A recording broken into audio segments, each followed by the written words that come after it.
Buenas tardes, el tema para exponer es noción de estructuras y nos vamos a enfocar en los arcos.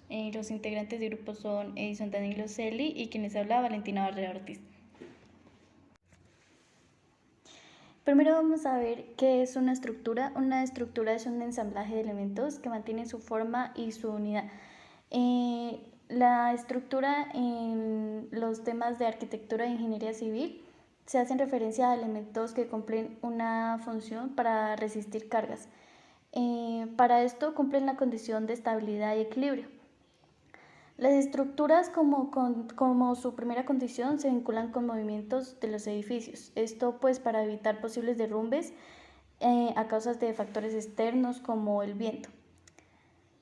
Su segunda condición es el equilibrio para garantizar también su movilidad, pero a su vez esto permite que no se altere la forma del edificio. Principalmente nos vamos a enfocar en un tipo de estructura. Los arcos son el elemento constructivo de directriz en forma curvado o poligonal que salva el espacio abierto entre dos pilares o muros, transmitiendo toda la carga que soporta a los apoyos mediante una fuerza oblicua que se denomina empuje. En arquitectura siempre se ha presentado el problema de salvar los vanos entre dos apoyos antes de la invención del hormigón armado y de las vigas de acero. El modo más sencillo de hacerlo era mediante una sola pieza. Esta cubría espacios de grandes distancias para unir un punto de un lado a otro. Normalmente estas estructuras estaban hechas a base de piedras talladas, ladrillos o adobe.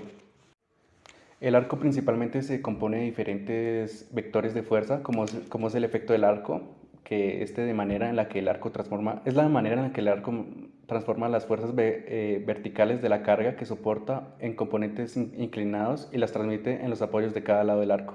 También está la directriz del arco. Esta línea es una línea media de estructura del arco. La curva de empujes, línea formada por las resultantes de las fuerzas de empuje y peso que cada parte del arco transmite a la inmediatamente inferior.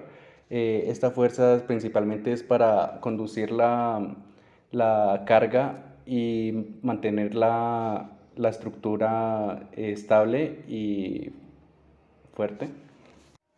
El empuje es la fuerza o presión hacia afuera que ejerce una parte de la estructura sobre otra, y el empuje sobre el apoyo es una estructura de arco. Los empujes sobre los apoyos son directamente proporcionales a la carga total y a la luz e inversamente proporcionales a la flecha. Esto significa que el arco soporta cargas netamente horizontales y verticales, transmitiendo así la energía hacia sus pilares. Ahora vamos a ver la clasificación de los arcos. Primero vamos a ver qué es un arco funicular. Este está configurado de manera que bajo la acción de una carga solo produce compresión axial. Esta estructura actúa principalmente mediante su forma material, su forma activa o sistemas estructurales en estado de tracción simple o compresión simple. El arco funicular es una estructura resistente debido a su rigidez, por lo que no cambiará su forma, apareciendo diferencias entre el arco y su nueva curva funicular. El arco funicular, estos se aplican en los puentes con cables colgantes que corresponden a las formas comprimidas que con la misma longitud soportan las mismas cargas. El arco funicular soporta compresiones de la misma magnitud que el cable. El arco de punto redondo es aquel cuya directriz es una curva continua en especie semicircular. En la arquitectura es un tipo de arco que en el intrados tiene la forma de un semicírculo. Es un elemento principal de la arquitectura abovedada, formando las del cañón. Antiguamente solía estar conformado por dovelas de adobe, ladrillo o piedra. El arco apuntado equilátero es un arco apuntado de dos centros y radios iguales a la luz. También es llamado arco apuntado cumplido. Este se suele emplear en contraposición geométrica al arco rebajado. El arco apuntado transmite mejor el empuje lateral que uno de medio punto. Esto hace que se obtenga mayor sensación de verticalidad. Este arco, gracias a su verticalidad, las presiones laterales son menores que en el arco de medio punto. Esto permite salvar mayores espacios. Es típico de la arquitectura gótica. El arco escarzano es un arco trazado desde uno o más centros situados por debajo del arranque. Este arco se diferencia del arco de medio punto. En el centro del sector se encuentra por debajo de la línea que impostas, que es el nivel de los arranques, haciendo que en los salmares del sector de la circunferencia no haga una tangencia, formando por lo tanto una especie de esquina. En algunas ocasiones se ha tildado de arco poco estético por la existencia de esta esquina. Se suele encontrar en los puentes debido a que presenta una mayor sección de desagüe que un arco de medio punto equivalente sin elevar la rasante de la vía.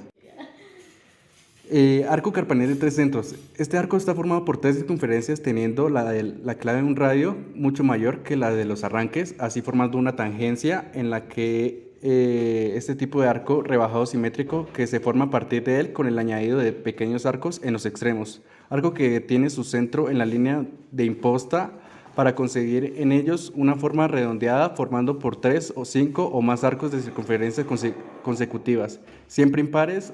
El intrados posee una forma parecida a los óvalos o semilipses. La nomenclatura de un arco está basada en un centro, puede ser por encima o por debajo de la imposta. La luz, anchura de un arco, la esbeltez, relación entre la flecha y la luz se expresa generalmente como fracción de un medio, un cuarto, etc. Línea de arranque, punto de transición entre la jamba o imposta y el arco. Flecha, altura del arco que se mide desde la línea en que arranca hasta la clave. Semiluz, mitad de la anchura de un arco. Y el vértice, punto más alto del arco.